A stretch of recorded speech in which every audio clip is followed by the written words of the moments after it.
Demon Knights number 11, written by Paul Cornell, art by Diogenes Nevis and Robson Roca. Last issue we left off with the gang coming across seemingly zombie King Arthur, and then they all get transformed into horrible beasts and monsters.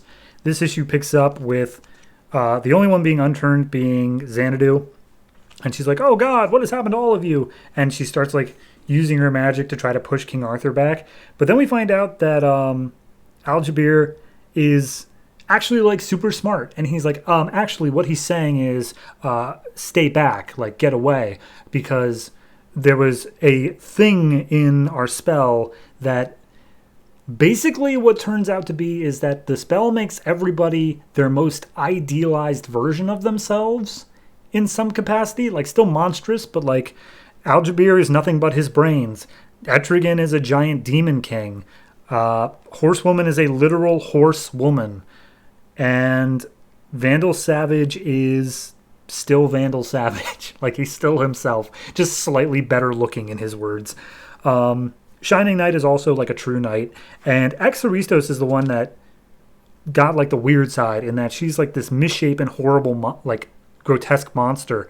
And they reason out like everyone else got how they feel about themselves like on the inside and like wanting to exacerbate that. Exaristos has some level of like hating herself, and therefore she sees that within herself. So anyway, some wolves start attacking them, and Etrigan just straight up literally like incinerates them, because it's not just a visual enhancement, like he is genuinely like Demon King levels here. And immediately Xanadu's like seeing King Arthur wants everyone to follow her, but they're like, Etrigan is like maybe not on our side anymore, because if he's a Demon King, he has no real reason to stick around.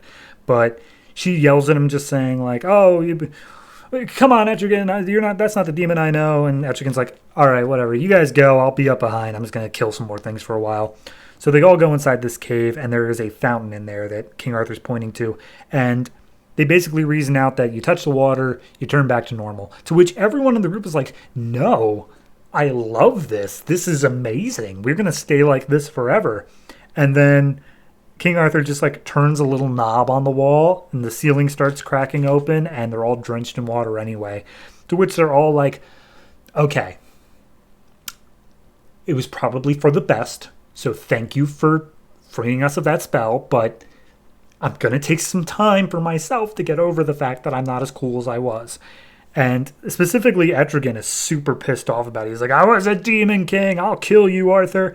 To which we see the water also fixed Arthur, and that he was under a spell as well. So he's back to being normal Arthur as well. And then Arthur explains, like, "Yeah, no, there's a tower over there, and it's light. If it shines on you, it transforms you into that and basically distracts you from like anything you were trying to do by giving you your heart's desire. However, it does corrupt over time and eventually turns you into just those like beasts. So yeah, that's why you can't get hit by it." Additionally, they ask him like, "Hey, did you make it to Avalon? Were you over there?" And he's like, "Yeah, I was over there, and I served quite some time over there, but the reason I'm called the once and future king is that if Britain's in trouble, I'll come back, and I sensed Britain was in trouble, so I found a way out of Avalon. I wouldn't be able to get back in, but I found a way out." And they're like, "Sweet, that's exactly what we need to hear. We're trying to get into Avalon in order to save Merlin." And he's like, "Oh, shit, Merlin died? That sucks." And he's like, "Yeah, sorry about that, but if you found a way out, then you can guide us on the way out, and we'll get him out of there." So he explains the tower a bit more, and the tower and its light, it does that. But for him specifically, because he is so in love with Britain, it stopped him from falling prey to the normal curse. So instead, he just got like zombified, but he was still strong in spirit. So he tells them like, "All right, well, let's go save Merlin. I am with you, you knights of the demon." So they all start attacking the tower, and they realize like, okay, we're not going to be able to do a ground attack like you did before because we'll be hitting it instantly. But however, we have enough ways that we can all fly in. So they like mount onto the Pegasus, and Etrigan flies, and Xanadu uses magic, and they all fly in against the tower. To which a giant clay/rock monster starts attacking them. And Exaristos is like, "Finally, we've been against so many magic things. I haven't had anything to punch in a while." So they get into a genuine fight with it. Xanadu and Aljabir reason out that the weakness of the monster should be water because it's made of earth. So they throw water at it.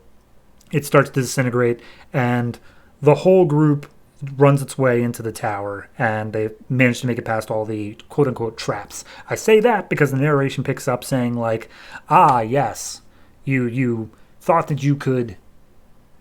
Like, I made this difficult enough that you wouldn't think that it is a trap for you to come into the tower, when in actuality, it totally is a trap.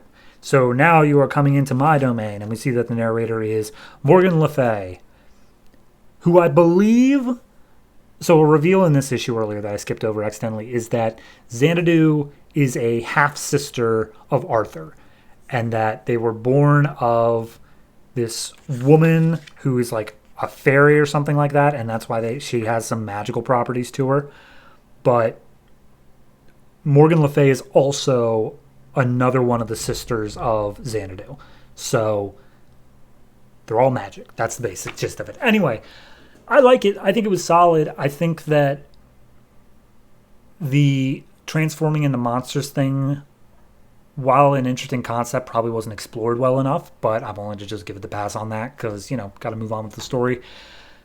The Morgan Le Fay thing I like because it fits in with the whole Merlin and there's a bigger plot going on. I'm down with all that.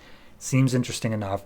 I do vaguely remember Merlin dying by Daemonite hands, though, so I'm not entirely sure what Morgan Le Fay has to do with that, but regardless, it's fine. It's a perfectly good issue. Art is fantastic the whole way through. It's the explaining issue more than anything else. Of, here's King Arthur, let's give a little bit on him. So overall, I give this one I give it a 7.5. It's good. It's a solid issue. Not great in that it's just kind of doing the parts it had to in terms of getting things explained, but it is perfectly serviceable and perfectly fine. And the art brings it to an extra level as well because it's fantastic looking the whole way through as well.